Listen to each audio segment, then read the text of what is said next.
Bismillahirrahmanirrahim. Assalamualaikum warahmatullahi wabarakatuh. Alhamdulillahirabbil alamin. Wassalatu wassalamu ala asrofil anbiya'i wal mursalin wa ala alihi wa sahbihi rasulillahi ajma'in. Asyhadu an la ilaha illallah wa asyhadu anna Muhammadan abduhu wa rasuluhu la nabiyya ba'da. Yang terhormat Ibu Kepala SDN 01 Sungai Rumbai, yang sama-sama kita hormati Bapak dan Ibu Majelis Guru yang menyempatkan hadir pada hari ini. Kemudian yang teristimewa Ibu narasumber kita, yaitu Ibu Elvi Oktaviani, CGP Angkatan 11 yang sedang melaksanakan pendidikan. Kita doakan bersama semoga pendidikannya lancar dan bisa nanti mendapatkan sertifikat guru penggerak. Amin ya rabbal alamin. Pertama dan utama sekali, marilah kita bersyukur kepada Allah Subhanahu wa taala yang mana hingga siang hari ini kita masih diberikan kesehatan dan kesempatan untuk menghadiri acara kita pada siang hari ini. Kemudian salawat beserta salam tidak lupa kita kirimkan kepada Nabi besar Muhammad SAW. Baiklah Bapak Ibu semuanya, adapun susunan acara kita pada siang hari ini, yang pertama pembukaan yang sedang berlangsung, yang kedua yakni menyanyikan lagu Indonesia Raya yang dalam hal ini dipimpin oleh Ibu Aris Primadona. Kepada Ibu Aris kita persilahkan. Hadirin dimohon untuk berdiri.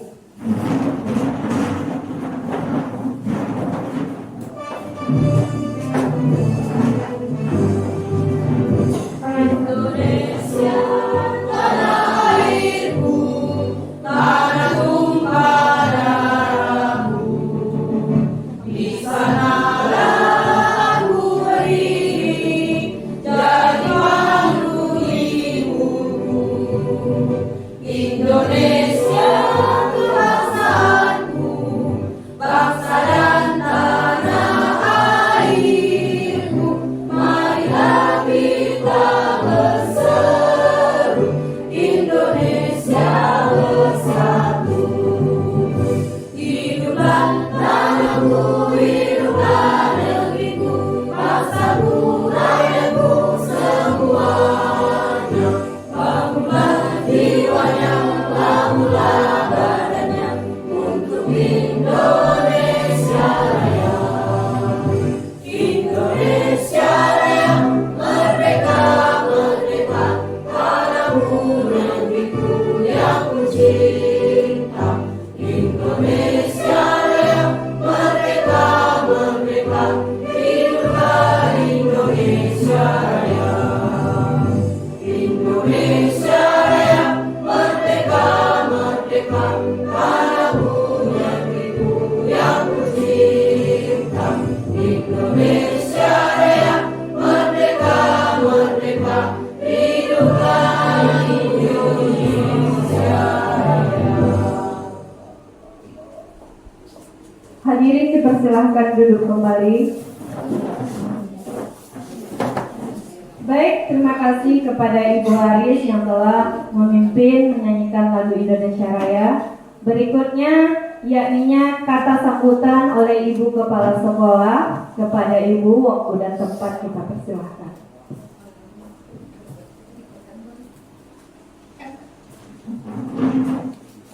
Bismillahirrahmanirrahim. Assalamualaikum warahmatullahi wabarakatuh.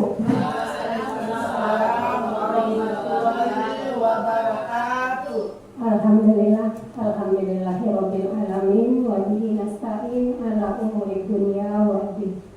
Asyhadu an la ilaha illallah wahdahu la syarikalah wa asyhadu anna Muhammadan abduhu wa rasuluh la nabiyya ba'da, amma ba'du.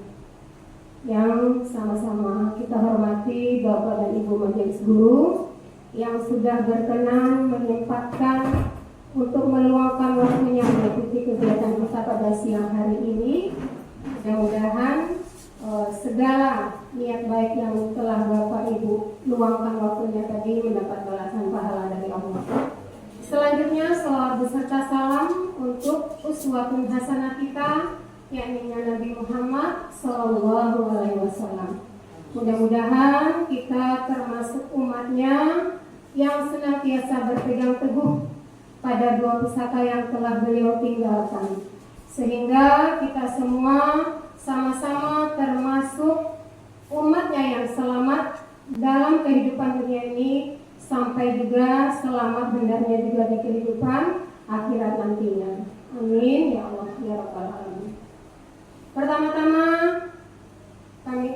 marilah kita bersyukur kehadirat Allah Subhanahu wa taala yang senantiasa melimpahi kita dengan segala rahmat dan karunia-Nya, sehingga alhamdulillah siang hari ini kita dapat mengikuti kegiatan yang mana menjadi salah satu tugas dari teman kita Ibu Elvi Oktaviani, yaitu sebagai tugas ya yang akan menyampaikan tentang diseminasi pemahaman dan penerapan pengalaman budaya positif. Nah, jadi hari ini kita akan mendapatkan ilmu dari Ibu Elvi supaya apa-apa yang akan beliau sampaikan nanti dapat kita pahami bersama dan dapat kita praktekkan dalam kegiatan kita, dalam menjalankan tugas kita di sekolah ini. Baiklah, itu saja sebagai sambutan kita. Mudah-mudahan kita dapat melaksanakannya dengan baik, dan apa-apa yang disampaikan oleh Ibu Elvi bisa kita pahami dan kita praktekkan dalam pembelajaran kita di kelas maupun di luar kelas nantinya. Mungkin itu saja dari kami. Sekali lagi kami ucapkan terima kasih. Wabillahi taufiq wal hidayah. Wassalamualaikum warahmatullahi wabarakatuh. Kita ucapkan kepada Ibu Kepala Sekolah yang telah menyampaikan kata sambutan. Berikutnya kita masuk acara inti, yaitu penyampaian pemahaman dan penerapan pengalaman budaya positif, yang dalam hal ini akan disampaikan oleh Ibu narasumber kita, yaitu Ibu Elvi. Kepada Ibu Elvi, waktu dan tempat kita persilakan.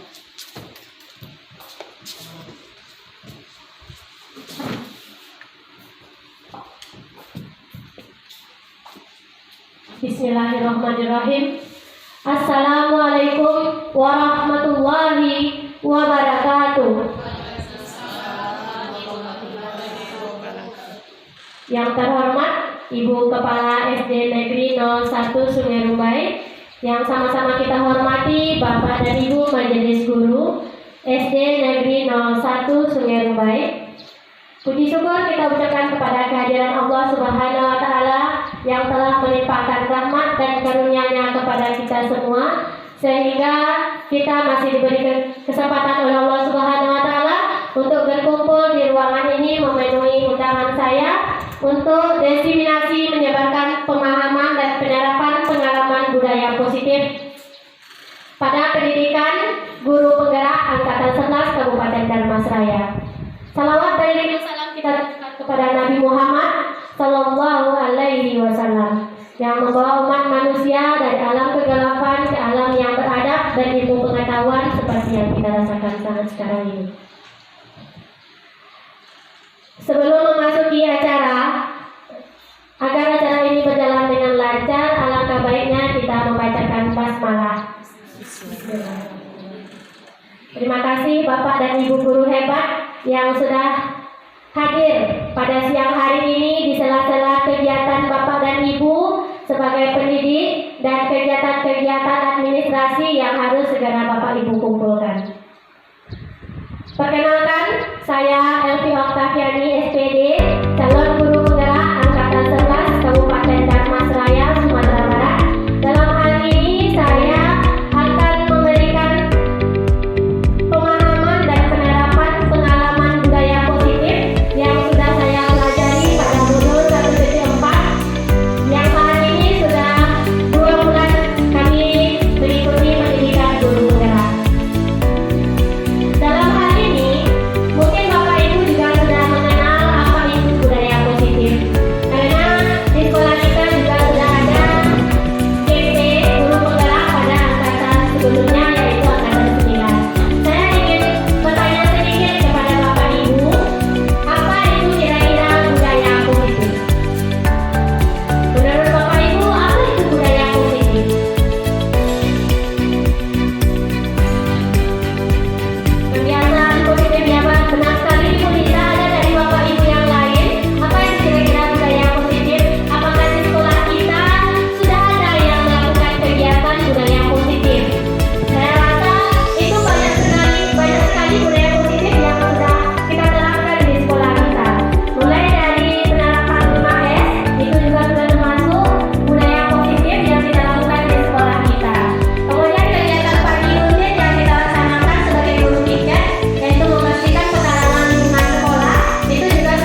Baiklah Bapak Ibu, adapun komponen atau konsep inti dari budaya positif itu ada perubahan paradigma belajar, kemudian disiplin positif, nilai-nilai kebajikan, kebutuhan dasar manusia, motivasi perilaku manusia, posisi kontrol seorang guru, keyakinan kelas, segitiga, restitusi. Jadi Bapak Ibu, inilah materi yang saya pelajari pada modul 1.4 pada pendidikan calon guru penggerak.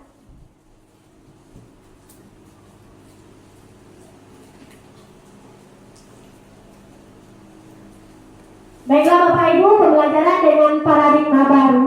Pembelajaran dengan paradigma baru merupakan pembelajaran yang dirancang berdasarkan prinsip pembelajaran berdiferensiasi.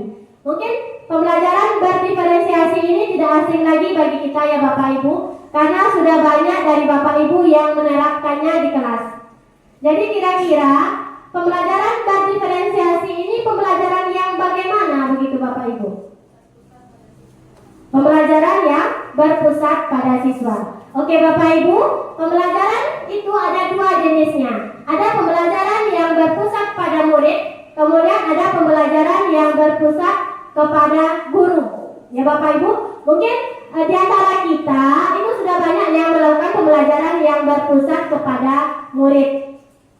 Contohnya saja, pembelajaran yang berpusat kepada murid itu kita melakukan pembelajaran yang sesuai dengan kebutuhan murid kita. Sedangkan pembelajaran yang berpusat kepada guru itu adalah pembelajaran satu arah, di mana hanya guru yang berperan dalam kegiatan pembelajaran. Jadi anak kita adalah pasif atau hanya penonton saja begitu Bapak Ibu. Pembelajaran yang berpusat pada murid tidak selalu menuntut yang menggunakan teknologi. Jadi pembelajaran yang berpusat pada murid itu tidak menuntut kita selalu menggunakan teknologi. Bisa pembelajaran kita lakukan di luar kelas misalnya, memang kita butuh pembelajaran ini dilakukan di luar kelas. Kemudian pembelajaran yang berdiskusi, berkelompok, berdiferensiasi di sini maksudnya Bapak Ibu tidak selalu kita mengelompokkan anak itu yang pintar dengan yang pintar saja, tidak Bapak Ibu, tapi sesuai dengan kebutuhan anak kita.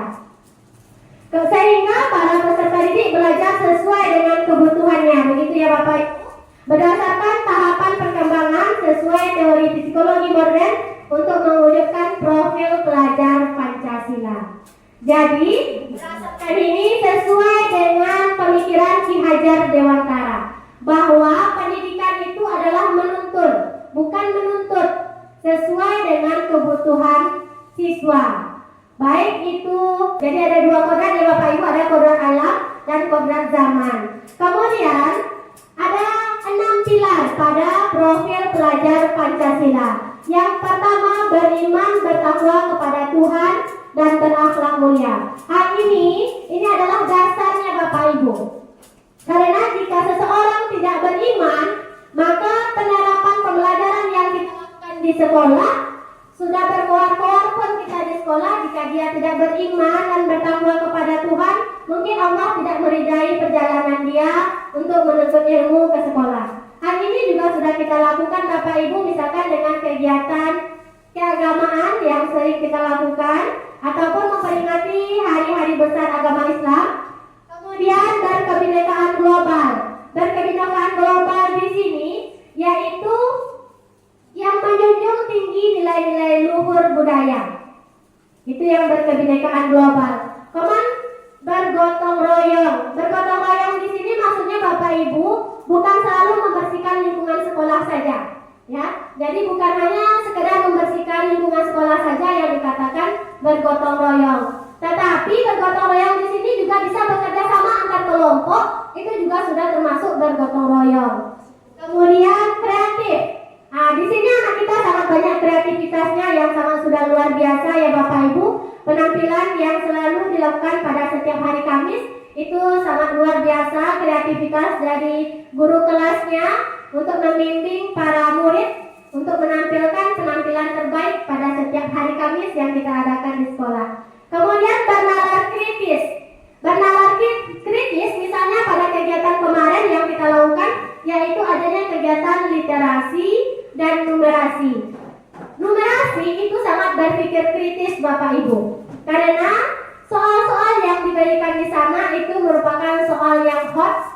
Kemudian literasi itu bagaimana anak caranya membuat sebuah pantun dengan imajinasi dia sendiri. Itu anak-anak kita sudah sangat kreatif ya Bapak Ibu. Yang terpilih kemarin itu ada 2 dari sekolah kita sebagai juara sekolah, tingkat sekolah, begitu ya Bapak Ibu. Kemudian mandiri. Mandiri maksudnya di sini anak kita tidak ketergantungan, bisa mengerjakan tugas dengan sendiri, artinya tidak mencontek, begitu Bapak Ibu. Nah, inilah yang perlu lagi kita terapkan di kelas kita masing-masing.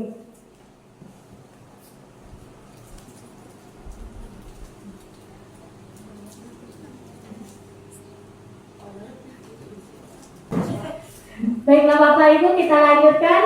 Selanjutnya yaitu miskonsepsi tentang teori kontrol. Nah, inilah Bapak Ibu yang harus kita perbaharui. Miskonsepsi artinya bagaimana Bapak Ibu ada bertolak belakang, begitu ya Bapak Ibu. Yang pertama, ilusi guru mengontrol murid. Sesungguhnya Bapak Ibu, kita sebagai guru itu kita tidak bisa mengontrol murid, ya. Mungkin di depan kita dia bisa berbuat baik di depan kita, itu karena kita awasi. Kalau dia berada di belakang kita, itu belum tentu Bapak Ibu. Itu yang tadi ilusi guru mengontrol murid. Sedangkan anak kita sendiri itu belum tentu bisa kita kontrol, begitu ya Bapak Ibu. Kemudian ilusi bahwa semua penguatan positif efektif dan bermanfaat. Di sini kita merayu. Nah, itu dia Bapak Ibu, merayu anak kita. Ayolah nak, ayo kita belajar, ayo kita pilih sampah. Sementara sebentar itu memang dia melakukan memilih sampah. Saat kita tidak melihat anak tersebut, dia akan hilang. Nah, itu dia ya Bapak Ibu ya, ilusi bahwa penguatan positif itu tidak efektif sebenarnya. Kemudian ilusi bahwa kritik dan membuat rasa bersalah mampu menguatkan karakter. Dalam hal ini Bapak Ibu, ini juga tidak benar ya Bapak Ibu. Saat kita memberikan anak, ini kasus misalkan anak ini berkasus, kemudian kita buat supaya dia merasa bersalah dengan kasus tersebut, ini bukan menjadi anak ini akan lebih baik, itu belum tentu ya Bapak Ibu. Bahkan mungkin dia akan mendongkol kepada kita setelah keluar dari ruangan kita. Ini yang akan mungkin terjadi Bapak Ibu. Kemudian ilusi bahwa orang dewasa berhak memaksa. Nah, ini lagi. Kita walaupun sudah menjadi seorang orang yang dewasa, kita tidak berhak memaksa. Jadi kembali lagi kepada kebutuhan murid tadi. Jadi pembelajaran itu seharusnya sesuai dengan kebutuhan murid kita.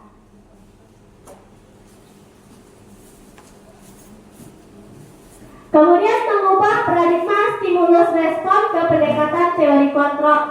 Yang pertama, pada stimulus respon yaitu realitas kebutuhan kita sama. Kemudian pada teori kontrol realitas kebutuhan kita berbeda. Benar ya Bapak Ibu?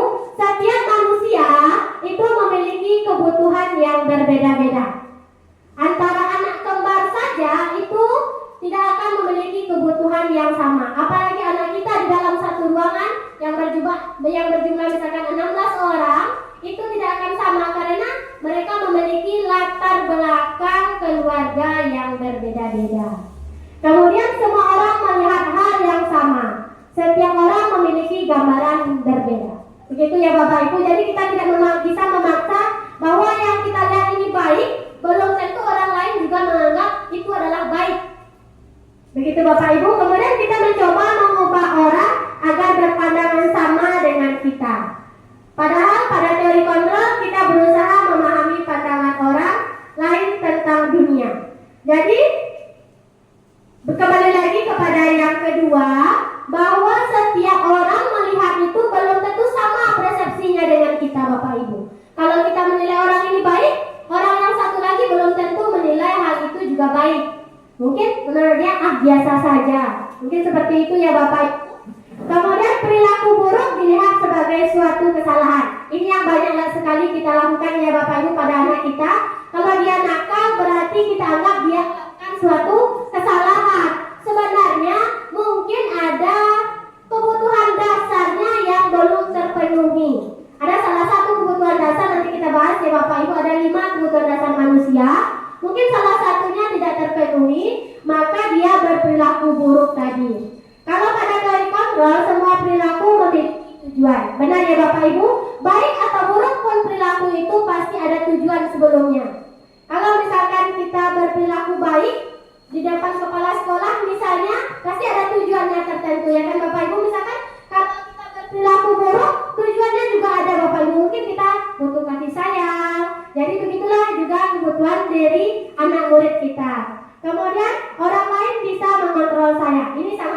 beda ya Bapak Ibu.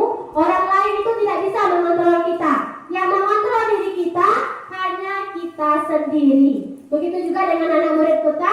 Yang bisa mengontrol anak murid kita itu hanya diri mereka sendiri.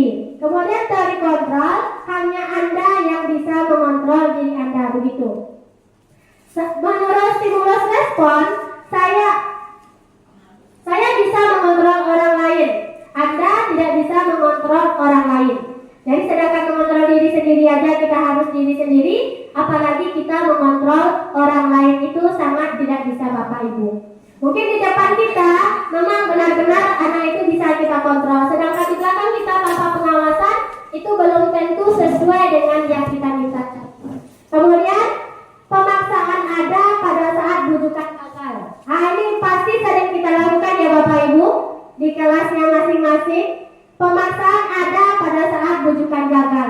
Saat anak kita bujuk, dia tidak mau melakukannya, maka kita lakukan pemaksaan. Ini menurut stimulus respon. Sedangkan menurut teori kontrol, kolaborasi dan konsensus menciptakan pilihan baru. Jadi begitu ya Bapak Ibu, kita tidak bisa memaksakan. Caranya bagaimana? Kita berkolaborasi, berkomunikasi yang baik. Nah, maka ciptalah pendekatan teori kontrol. Kemudian model berpikir menang kalah. Kemudian berdasarkan teori kontrol, model berpikir menang-menang. Nah, jadi kurikulum merdeka ini sangat bagus ya Bapak Ibu. Jadi tidak ada anak yang terlalu pintar, tidak ada anak yang bodoh, begitu ya Bapak Ibu. Karena kita tidak mengambil rankingnya. Nah, jadi ini stimulus kontrol. Kita lanjutkan disiplin positif. Ini yang saya tanyakan tadi kepada Bapak Ibu. Kira-kira disiplin positif itu yang sudah kita terapkan apa saja? Ya? Ya, benar sekali Bu, membuat kesepakatan kelas yang sudah kita lakukan bersama-sama. Ada lagi Bapak Ibu yang lain? Pembiasaan 5S, ya benar sekali. Jadi, disiplin itu berasal dari kata disiplina yang artinya belajar. Tapi biasanya kata sebelumnya, saya juga belajar dulu, disiplin itu berarti aturan. Benar begitu ya Bapak Ibu? Kita harus disiplin, berarti harus taat kepada aturan. Misalkan Bapak Ibu berkendara keluar, Bapak Ibu memakai helm. Tujuan Bapak Ibu apa? Memakai helm keluar. Biar aman. Untuk keselamatan, mematuhi aturan lalu lintas. Jadi ada dua persepsi ya Bapak Ibu. Ada untuk keselamatan, ada untuk mematuhi peraturan lalu lintas. Kalau untuk keselamatan berarti Ibu Lisa sudah timbul motivasi intrinsik dalam dirinya. Kalau Bapak Ibu itu takut kepada pihak yang berwajib, nah begitu ya Bapak Ibu, takut ditilang, itu adalah motivasi ekstrinsik. Berarti motivasi dari luar. Karena kita takut, makanya kita menggunakannya. Jadi motivasi itu ada dua ya Bapak Ibu, ada motivasi dari dalam dan motivasi dari luar. Kemudian disiplin mengacu pada disiplin diri yang memiliki tanggung jawab terhadap apa yang dilakukannya berdasarkan nilai-nilai yang diyakini. Sehingga disiplin positif merupakan salah satu cara penerapan disiplin yang bertujuan untuk menumbuhkan kesadaran serta memberdayakan peserta didik tanpa imbalan, penghargaan atau reward, ancaman atau hukuman. Begitu ya Bapak Ibu. Seharusnya yang kita lakukan itu tidak mengandung ancaman, kemudian reward. Karena pemberian reward ini tidak selalu mengandung kata positif. Begitu. Kemudian sebagai pendidik, tujuan kita adalah menciptakan peserta didik yang memiliki disiplin diri sehingga mereka berperilaku mengacu pada nilai-nilai kebajikan universal dan memiliki motivasi intrinsik dalam perubahan perilaku ke arah yang lebih baik. Jadi, jika seseorang itu sudah memiliki motivasi intrinsik di dalam dirinya, maka disiplin positif itu bisa kita tanamkan dengan baik. Kalau baru hanya dorongan dari luar, nanti kalau tidak ada yang memantau bagaimana? Berarti kita juga tidak disiplin, begitu ya Bapak Ibu ya. Kita lanjutkan. Nilai-nilai kebajikan. Nilai yang disepakati bersama lepas dari suku, bangsa, agama, bahasa, meliputi latar belakangnya. Contoh nilai kebajikan institusi atau organisasi. Yang pertama, profil pelajar Pancasila beriman dan bertakwa pada Tuhan Yang Maha Esa dan berakhlak mulia, berkebinekaan global, gotong royong, mandiri, kreatif, dan bernalar kritis. Itu berdasarkan profil pelajar Pancasila. Kemudian toleransi, rasa hormat, integritas, mandiri, menghargai, antusias, empati, keingintahuan, kreatif, kerjasama, percaya diri, dan komitmen. Kemudian keterampilan hidup dapat dipercaya, lurus hati, pendengar yang aktif, tidak merendahkan orang lain, dan memberikan yang terbaik dari diri. Mungkin ini Bapak Ibu yang akan kita bahas. Dapat dipercaya, lurus hati, pendengar yang aktif. Jadi Bapak Ibu, sebenarnya kita jangan selalu mengkritik. Sebenarnya kalau yang kita kritik, apakah kita juga bisa melakukan hal yang sama seperti orang yang kita kritik? Begitu Bapak Ibu. Jadi hari ini mungkin kita coba mengurangi. Kita melakukan perubahan itu memang tidak bisa secara cepat, gitu ya Bapak Ibu, secara drastis. Kita lakukan secara perlahan dulu. Kita mulai dari diri kita, baru kita untuk orang lain. Kemudian kita masuk kepada kebutuhan dasar manusia. Kebutuhan dasar manusia adalah segala sesuatu yang kita lakukan untuk mendapatkan apa yang kita inginkan. Jadi masing-masing diri kita itu memiliki kebutuhan dasar yang berbeda-beda. Seluruh tindakan yang kita lakukan memiliki tujuan tertentu dan semua usaha terbaik yang kita lakukan adalah dalam rangka agar kebutuhan dasar kita terpenuhi dengan baik.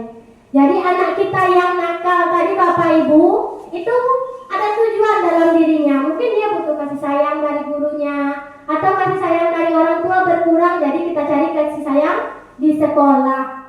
Jadi kalau menurut pembelajaran, menurut Ki Hajar Dewantara, anak tersebut tidak salah Bapak Ibu. Jadi tinggal kita lagi yang mengarahkan anak itu. Ini 5 kebutuhan dasar manusia. Yang pertama, bertahan hidup. Ini semua kita sudah menikmatinya ya Bapak Ibu. Makan, pakaian, tempat tinggal, keamanan, kesehatan.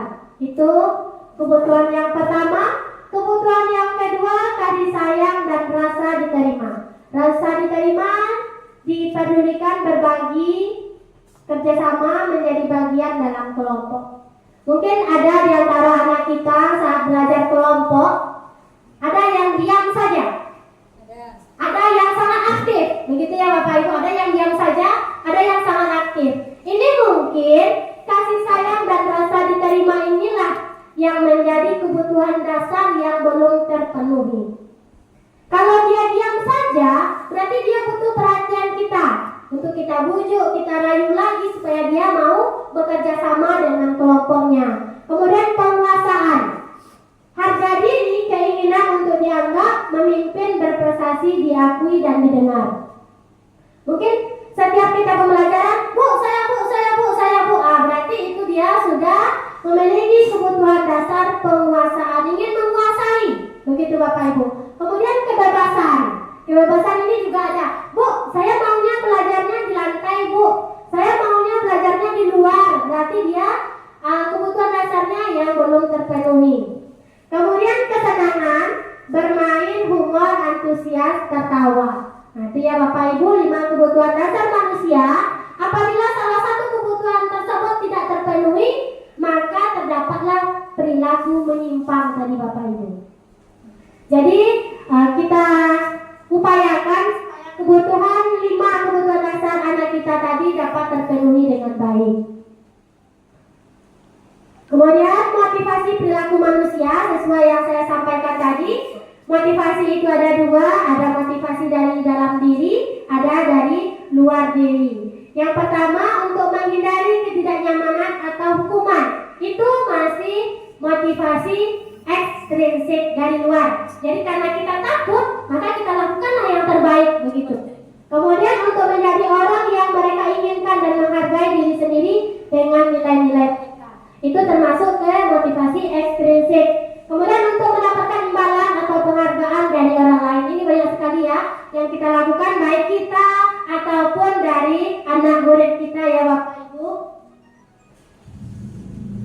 Kemudian kita ketahui hukuman.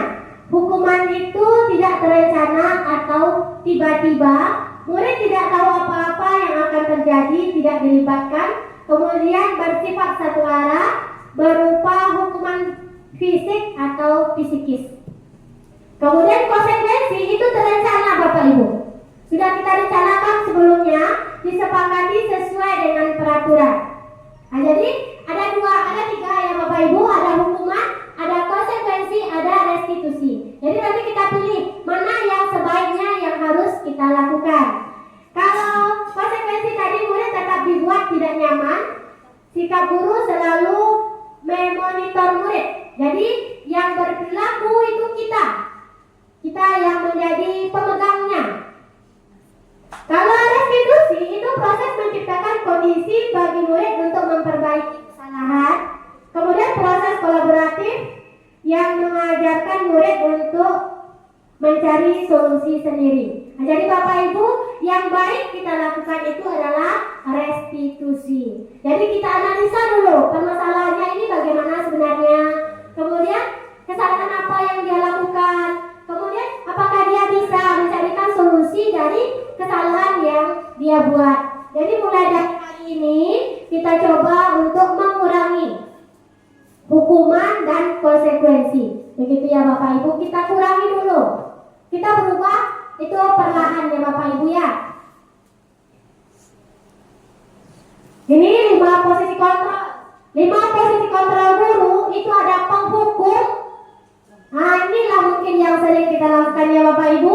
Anak terlambat kita hukum. Anak tidak berpakaian atribut lengkap kita hukum. Mungkin ini yang sering kita lakukan.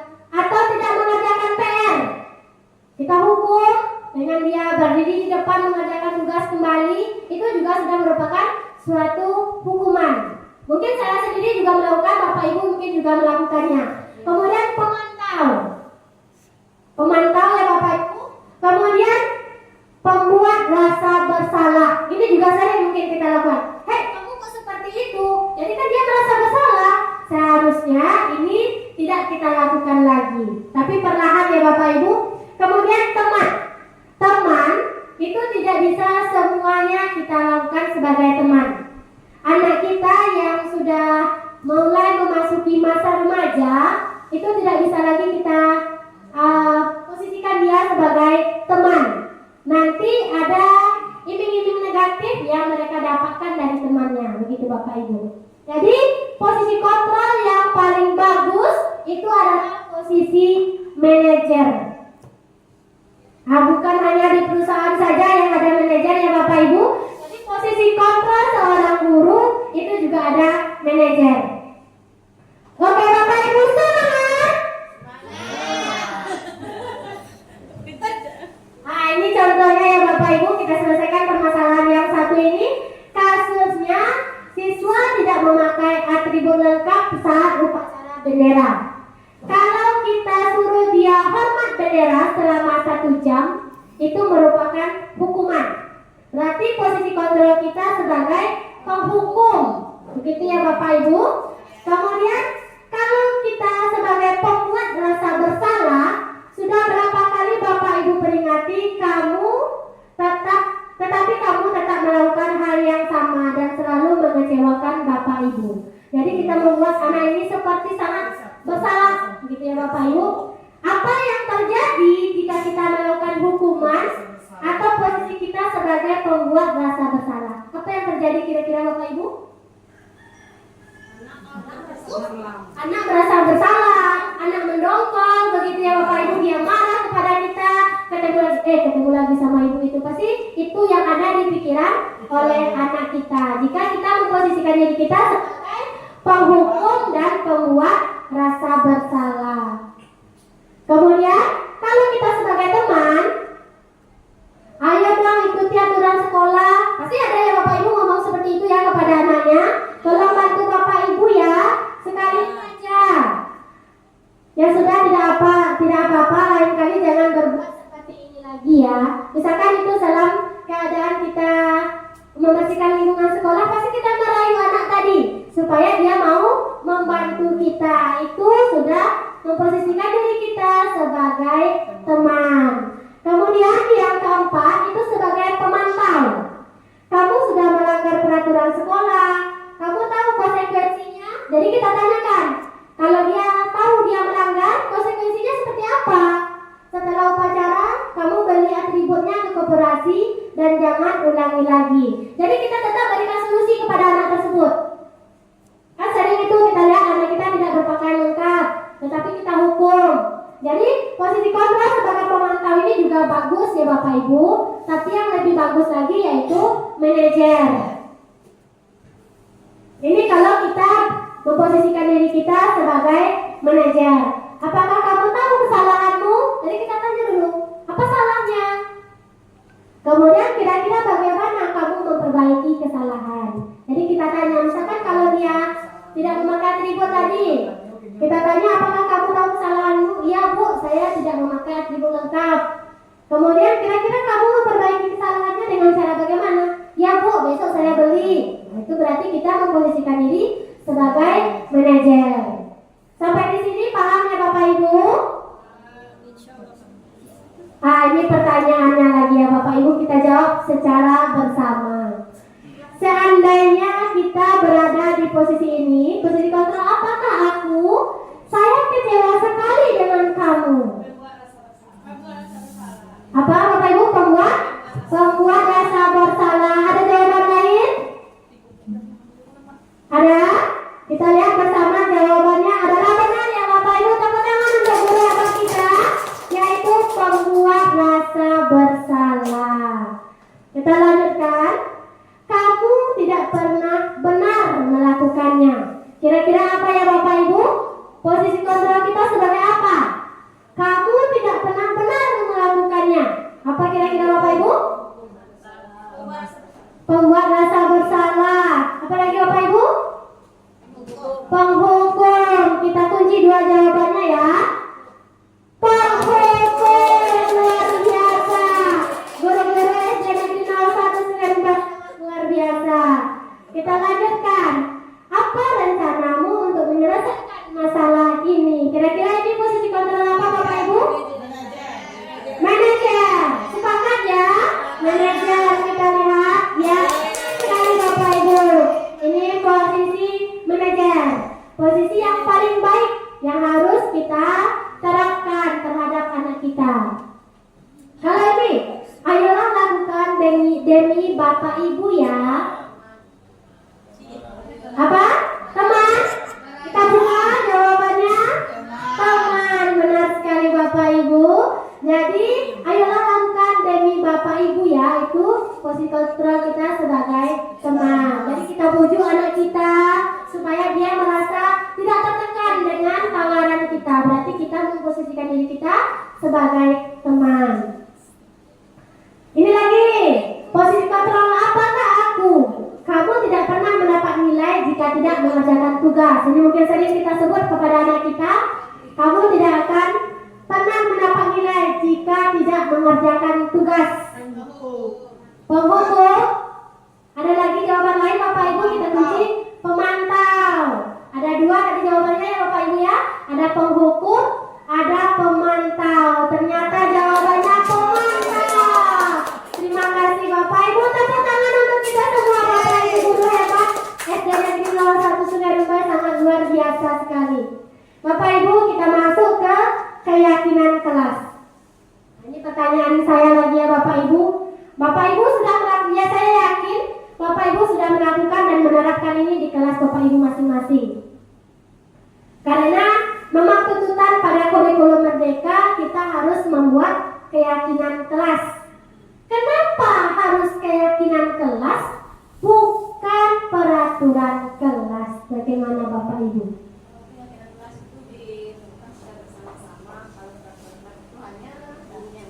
Oke, kata Ibu Aris tadi keyakinan kelas itu dibuat secara bersama, sedangkan peraturan itu dibuat oleh satu atau gurunya saja, begitu ya Bu ya?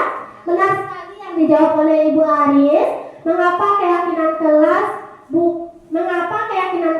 Kenapa bukan peraturan kelas? Itu masuk slide-nya ya Bapak Ibu. Di sini kenapa kita memakai keyakinan kelas? Karena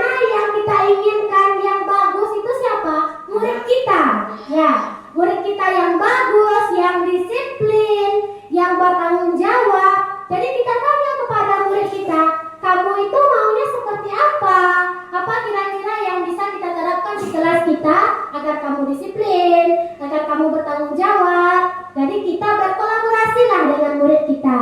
Jadi itu keyakinan kelas. Sedangkan peraturan kelas itu kita sendiri yang membuat. Kita buat ini peraturannya, kemudian kita buat ini konsekuensinya atau poin-poin yang akan didapatkan anak jika tidak mematuhi peraturan yang kita buat. Ini mungkin terjadi pada saat kita sekolah dulu ya Bapak Ibu, ada peraturan sekolah. Kalau misalkan poin kita sudah 50, nanti dipanggil orang tuanya ke sekolah. 100 dikeluarkan dari sekolah, begitu ya Bapak Ibu. Mungkin ini terjadi pada zaman kita dulu. Kalau untuk zaman anak kita sekarang, karena pendidikan itu berpihak pada murid sesuai dengan filosofi Ki Hajar Dewantara, maka keyakinan kelaslah yang kita buat. Jadi kita sesuaikan pembelajaran kita dengan kebutuhan siswa kita. Jadi pertanyaan ini sudah terjawab oleh Ibu Aris. Terima kasih Bu Aris. Kemudian bagaimana cara kita membentuk keyakinan kelas? Keyakinan kelas itu kita minta misalkan Ibu berikan post-it atau stick-note kepada anak kita, tulis kata-kata yang mungkin kamu yakini, kita sepakati bersama nanti yang bersifat disiplin, bertanggung jawab dalam kalimat positif. Ya Bapak Ibu ya. Jadi dibuat dalam pernyataan positif. Pernyataan positif maksudnya di sini tidak ada lagi kata jangan, tidak ada lagi kata tidak. Misalkan jangan membuang sampah sembarangan. Nah, kita ubah menjadi menjaga kebersihan. Ya Bapak Ibu ya, atau membuang sampah pada tempatnya. Kemudian tidak usah terlalu banyak, sedikit saja dan mudah diingat. Cukup misalkan hanya 5 saja keyakinan kelas kita, atau lebih simpel lagi 4 saja. Mungkin yang 4 itulah yang akan membuat anak kita bertanggung jawab dan disiplin dalam kelas kita ataupun dalam lingkup sekolah. Kemudian sesuai dengan kondisi kelas dan sekolah sehingga mudah diterapkan. Jadi Bapak Ibu, keyakinan kelas A dengan kelas B itu tidak harus sama, walaupun kita dalam satu sekolah. Jadi keyakinan kelas Ibu Risa dengan kelas Ibu Hasmi itu boleh berbeda. Kenapa? Karena kebutuhan siswa di dalam kelas kita itu berbeda. Jadi nanti guru olahraga dengan guru PAI juga beda pula keyakinan kelasnya, beda pula dengan keyakinan guru mata pelajaran. Tetapi yang perlu kita garis bawahi itu bersifat universal. Maksudnya menyeluruh gitu Bapak Ibu. Tidak hanya terfokus pada satu orang saja kita lakukan keyakinan kelas ini. Kemudian semua warga sekolah dilibatkan. Jadi anak kita dilibatkan seluruhnya dalam merumuskan keyakinan kelas tersebut. Berarti setidaknya adalah 70% anak kita yang membuat keyakinan kelas. Atau jangankan 2 orang saja sudah selesai, itu tidak boleh ya Bapak Ibu. Setidaknya itu 70% ada siswa kita di dalam kelas dalam merumuskan keyakinan kelas. Kemudian kita masuk ke segitiga restitusi. Inilah yang kasus-kasus yang harus kita selesaikan menggunakan segitiga restitusi. Kalau kita tadi posisi kontrol kita sebagai penghukum, pemantau, pembuat rasa bersalah, kemudian teman, manajer, inilah segitiga restitusi untuk menyelesaikan masalah tersebut. Segitiga restitusi itu adalah suatu proses dialog yang dijalankan oleh guru agar dapat menghasilkan murid yang mandiri dan bertanggung jawab. Maksudnya di sini Bapak Ibu, kalau dia melakukan kesalahan, dia sadar akan kesalahan tersebut.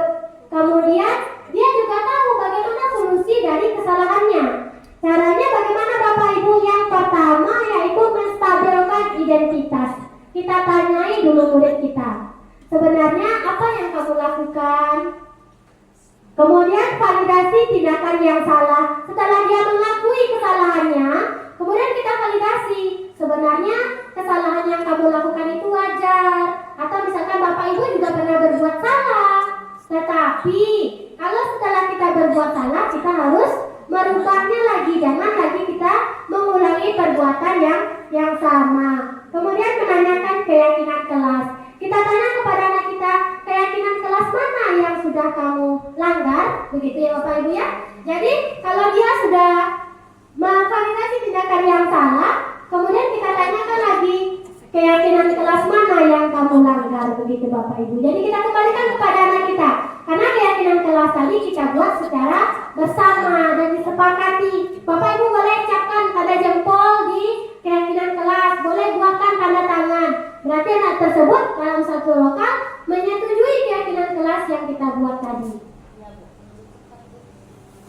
Kemudian menstabilkan identitas itu berdasarkan prinsip membuat kesalahan adalah bagian dari proses pembelajaran. Jadi kesalahan yang kita lakukan merupakan proses pembelajaran kita.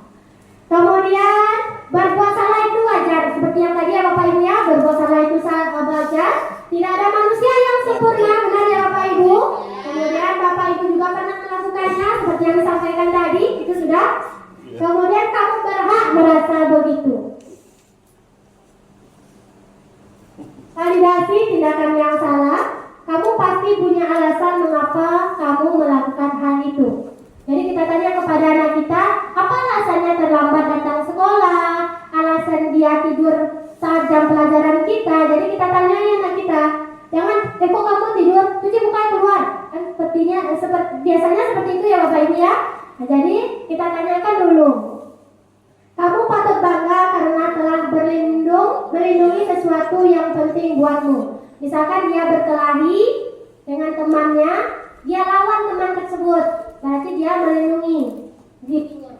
Kamu melakukannya karena mempertahankan sesuatu yang penting bagimu. Ini mungkin banyak terjadi pada anak perempuan ya Bapak Ibu saat bertengkar dengan anak laki-laki. Kemudian menanyakan keyakinan, apa keyakinan kelas kita, nilai-nilai apa yang telah disepakati bersama, seperti apa gambaran sebuah kelas yang ideal menurut kamu. Jadi kalau dia sudah melakukan kesalahan, kita tanyakan keyakinan mana yang dia langgar, kemudian dia itu pengennya seperti apa, kemudian kamu ingin menjadi orang yang seperti apa. Ini ya Bapak Ibu ya. Nah, ini merupakan contoh penerapan segitiga restitusi yang saya buat dengan murid.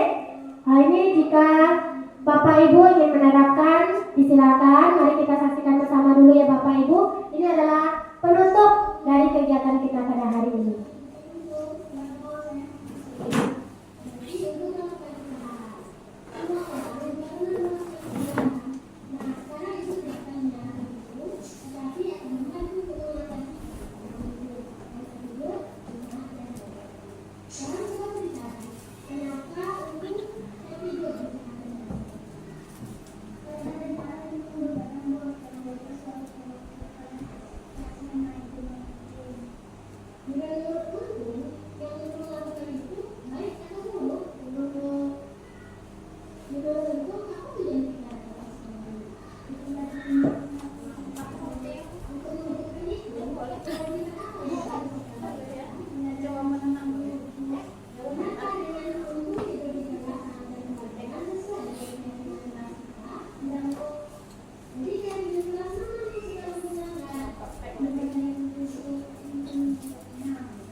ini ya Bapak Ibu, cuplikan bagaimana cara kita melakukan menstabilkan dulu untuk segitiga restitusi.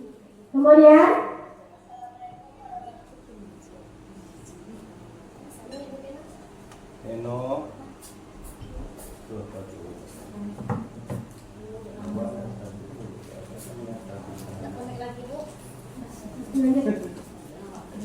baiklah Bapak Ibu, kita sampai di penghujung kegiatan pada hari ini. Terima kasih Bapak Ibu sudah membersamai saya selama 1 jam tadi. Terima kasih pada Ibu Kepala Sekolah yang sudah setia menemani saya dalam penyampaian pengalaman dan pemahaman tentang budaya positif. Terima kasih juga kepada Bapak Ibu guru yang sudah bersedia hadir pada hari ini. Semangatnya sangat luar biasa. Semoga apa yang saya sampaikan tadi dapat kita terapkan secara bersama-sama. Saya di sini bukan bermaksud untuk menggurui Bapak Ibu, tidak. Saya hanya ingin menyampaikan pemahaman dan pengalaman yang saya dapatkan saat pendidikan guru penggerak angkatan 11 ini. Kemudian terlebih dan terkurang jika ada kesalahan dalam penyampaian, saya mohon maaf. Assalamualaikum warahmatullahi wabarakatuh. Waalaikumsalam warahmatullahi wabarakatuh.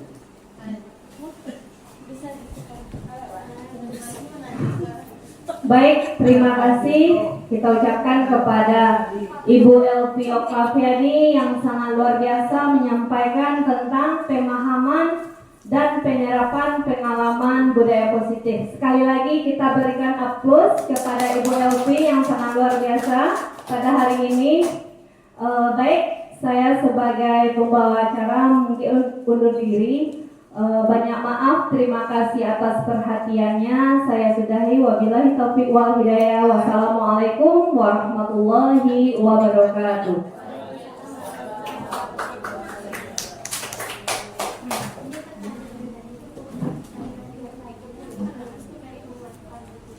Aku kok bisa ditanya?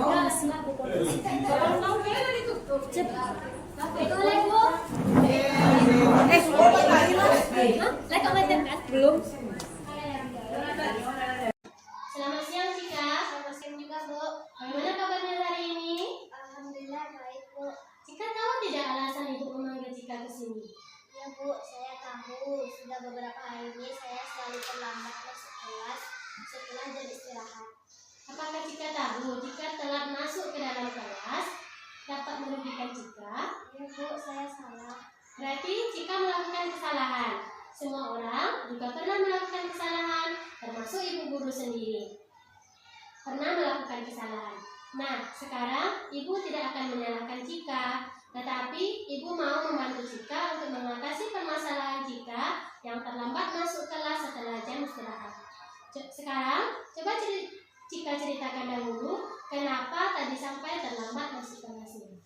Tadi setelah bel istirahat berbunyi, Cika tidak langsung ke kantin Bu. Kenapa? Apa yang Cika lakukan? Cika mengerjakan tugas agama yang harus dikumpulkan hari ini setelah jam pelajaran Ibu. Setelah itu Cika ke kantin dan teman-teman sedang ramai berbelanja Bu. Karena antriannya panjang, jadinya Cika terlambat Bu. Kenapa pekerjaan rumahnya tidak dilakukan di rumah saja Cika? Kenapa? Jadinya kan waktu istirahat Cika berkurang kalau dikatakan di sekolah. Cika lupa Bu. Oh, jadi seperti itu ceritanya. Karena lupa mengerjakan tugas agama dan lama antri saat di kantin, Cika terlambat masuk kelas setelah jam istirahat. Cika masih ingat tidak dengan keyakinan kelas Cika? Ya Bu, datang tepat waktu. Nah, dengan datang terlambat saat jam pelajaran telah dimulai, apakah itu baik untuk Cika? Tidak Bu. Kedisiplinan itu penting supaya kita menjadi pribadi yang baik. Sekarang, apa yang Cika bisa lakukan untuk datang tidak terlambat lagi setelah jam istirahat? Ya Bu, untuk yang akan datang Cika akan mengerjakan tugas di rumah Bu. Benar sekali kata Cika, tugas atau PR sebaiknya kita lakukan di rumah. Dengan kita mengerjakan tugas di rumah, berarti Cika juga mengulangi pembelajaran di rumah. Jadi, Cika sudah tahu apa yang harus Cika lakukan jika tugas dan PR itu dikerjakan di rumah. Sekarang, kapan Cika akan melakukan hal-hal yang Cika katakan tadi? Mulai hari ini Bu, Cika mohon maaf ya Bu. dan berjanji tidak akan mengulanginya lagi. Ibu harap jika kedepannya terus menaati aturan dan jangan mengulanginya lagi. Baik, Bu. Terima kasih Cika. Sekarang silakan lanjutkan istirahatnya. Ibu. Assalamualaikum warahmatullahi wabarakatuh. Perkenalkan, nama saya Cika. Setelah melakukan diskusi dengan Ibu Elvi tadi, saya merasa bersalah karena datang tidak tepat waktu ke kelas. Saya juga merasa senang karena tidak dihukum dan dimarahi oleh Ibu Guru. Terima kasih Ibu Elvi. Assalamualaikum warahmatullahi wabarakatuh.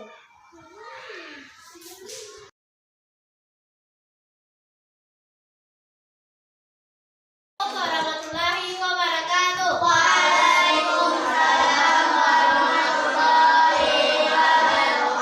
Baiklah, pada hari ini anak ibu kelas 6B, kita akan membuat suatu keyakinan kelas. Di mana keyakinan kelas ini bertujuan untuk membantu sikap disiplin dan rasa tanggung jawab dari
satu lokal mematuhinya. Perasaan saya saat membuat keyakinan kelas senang, bahagia. Saya membuat keyakinan kelas perasaan saya sangat bahagia dan senang.